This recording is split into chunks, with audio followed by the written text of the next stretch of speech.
conscience. Maintenant, quelques outils pratiques. Premier outil hyper pratique. Lorsqu'un déséquilibre se montre dans votre couple, dans une interaction avec votre autre, peu importe ce qui se passe, c'est pas OK pour vous. Ce qui est en train de se passer là, c'est vraiment pas OK et vous ne comprenez pas pourquoi vous réagissez de telle ou telle façon. Limite, lorsque, cette interaction, se passe, vous vous sentez un enfant. Je vous donne un exemple. J'ai un jeune homme là qui a, je sais pas, 30 et quelques années, enfin ouais, jeune homme, qui est en difficulté dans son couple et qui me disait, il y a pas très longtemps: «En fait, elle m'agace, elle est tout le temps en train de me dire ce qu'il faut que je fasse et elle voit systématiquement ce que je n'ai pas fait». Voilà et comme une maman, en fait, elle me réprimande et elle me fait la liste de tout ce que j'ai pas fait. Elle part en week-end avec ma fille et quand elle rentre, elle me fait toute la liste de ce qu'elle avait dit que je devais faire pendant le week-end et que j'ai pas fait et elle voit absolument pas tout ce que j'ai fait et il me dit, dans un excès de colère, il me dit: «Mais en fait, je me sens comme un gosse». Petite astuce, lorsque vous vivez ça, que vous vous sentez en déséquilibre dans la relation, c'est valable pour n'importe qui et là, je le fais dans la relation amoureuse, mais ça peut être valable dans une relation à un parent, une relation à un partenaire, une relation à un collègue, enfin ou à un supérieur hiérarchique, peu importe. Lorsque vous sentez un déséquilibre dans la relation, il y en a un qui est en bas, l'autre qui est en haut et puis vous vous sentez en déséquilibre. Une astuce, posez-vous la question, au moment où vous prenez conscience que le déséquilibre se montre, posez-vous la question: «Quel âge j'ai là?»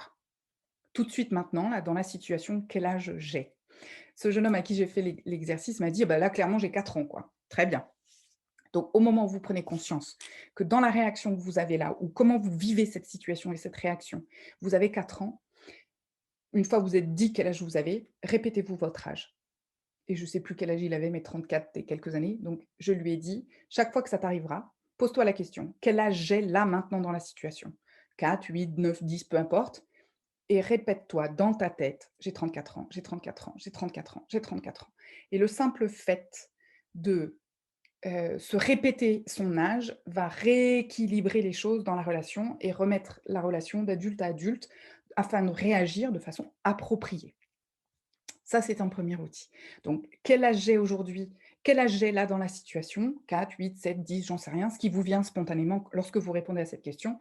Et puis ensuite, dans votre tête, vous vous répétez l'âge que vous avez. J'ai 34 ans, 34 ans, 34 ans, 34 ans. De telle sorte à ce que, et vous verrez, testez-le, vous verrez que ça rééquilibre la chose. Première chose.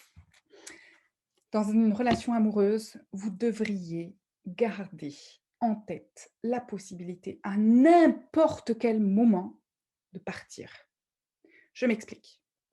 Lorsque vous êtes en difficulté ou lorsqu'il se passe quelque chose dans votre relation, vous êtes en déséquilibre, vous n'êtes pas bien, posez-vous la question: «Est-ce que là, je pourrais partir? Est-ce que là, je pourrais me laisser la liberté de quitter la relation?» Si la réponse est oui, tout va bien. Ça veut dire quoi? Ça veut dire que lorsque vous décidez de rester dans cette relation, c'est un vrai choix. Si la réponse à la question: «Est-ce que là, je me sens libre de quitter cette relation?» La réponse est non, posez-vous la question: «Qu'est-ce qui fait que je reste dans cette relation dysfonctionnelle?» ou «Qu'est-ce qui fait que j'accepte d'être dans cette relation et de vivre ça?» Ça, c'est très important. Vous devriez avoir une relation dans laquelle vous choisissez chaque jour votre partenaire.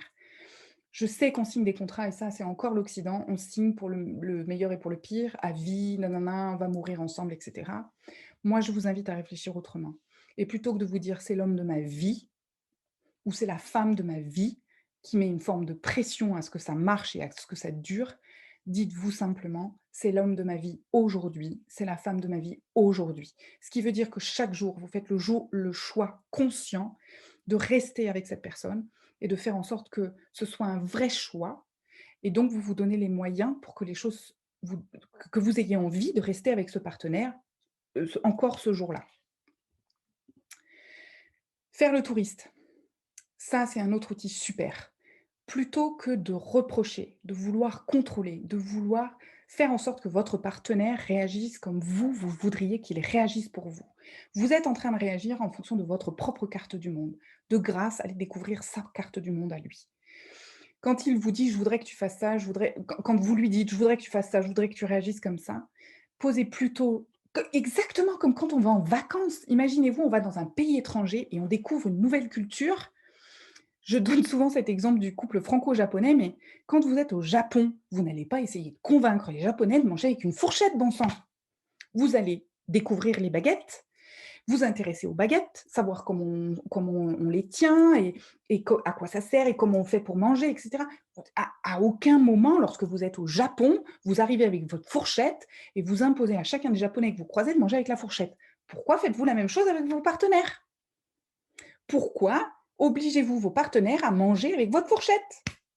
Si eux, leur carte du monde, c'est des baguettes, posez plutôt des questions et faites le touriste en étant curieux de pourquoi est-ce que tu dis ça, mon amour? Pourquoi est-ce que tu réagis comme ça? Explique-moi, je veux comprendre. Plutôt que de juger directement et d'aller dans le contrôle, je voudrais que tu fasses ci, je voudrais que tu fasses ça. Je ne comprends pas pourquoi tu réagis comme ça, mais posez-lui la question. Pourquoi réagis-tu comme ça, mon chéri? Peux-tu m'expliquer pourquoi ça te fait réagir? Pourquoi ça, c'est important pour toi? Pourquoi ça, tu voudrais que ça se fasse dans ce sens-là? Faites le touriste, découvrez votre partenaire chaque jour. Et de grâce, n'essayez pas de le forcer à manger avec des fourchettes alors que c'est un japonais. Je prends souvent cette image-là, mais en général, c'est assez parlant. Le complexe de Dalida, ouais.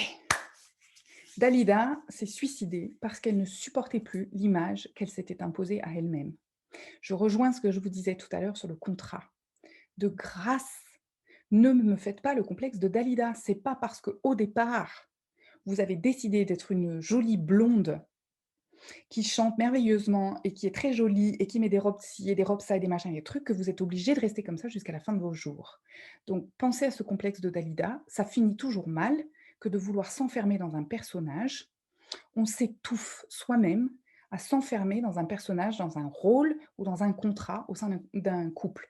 Laissez-vous la possibilité d'évoluer, de grandir et de changer. C'est pas parce que le contrat change que forcément la relation s'arrête. Il est absolument possible de changer de contrat au fur et à mesure d'une relation. Simplement en se l'autorisant et en l'accompagnant avec ce qu'on a vu tout à l'heure, beaucoup de communication, de bienveillance et la possibilité d'expliquer ce qu'il se joue. Autre outil, alors ne prenez pas peur, hein, tuez votre partenaire régulièrement. Ouais. Vous savez, quand on est dans cette période où on déteste l'autre, on est tellement en colère, on voudrait tuez-le.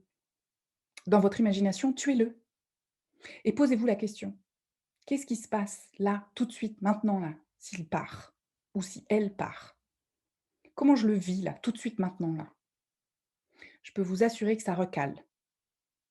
Posez-vous la question et tuez-le régulièrement. Quand quelque chose ne va pas, que vous en avez ras-le-bol, que vous auriez envie de tout plaquer, que ce serait tellement mieux avec le voisin d'à côté, posez-vous la question. Là, tout de suite, maintenant, si mon partenaire décède, qu'est-ce qui se passe pour moi?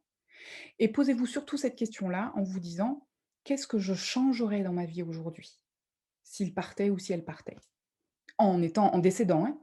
Qu'est-ce que je changerais dans ma vie? Est-ce que je déménage? Est-ce que je change d'activité? Est-ce que je fais d'autres, voilà, est-ce que je reprends un loisir? Est-ce que je voilà, posez-vous la question. Qu'est-ce qui fait que vous vous l'interdisez de son vivant?